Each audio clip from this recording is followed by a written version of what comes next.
balingoy mga kaidol, para pagdating ng araw mayroon tayong laga mga kaidol. Yan mga kaidol. Pero lalagyan natin mga kaidol lagyan natin ng guma.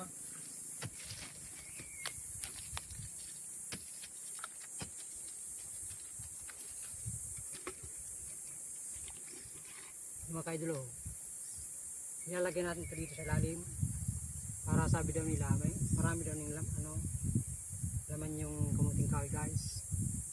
Ayun guys, guma. Lagyan natin sa ilalim.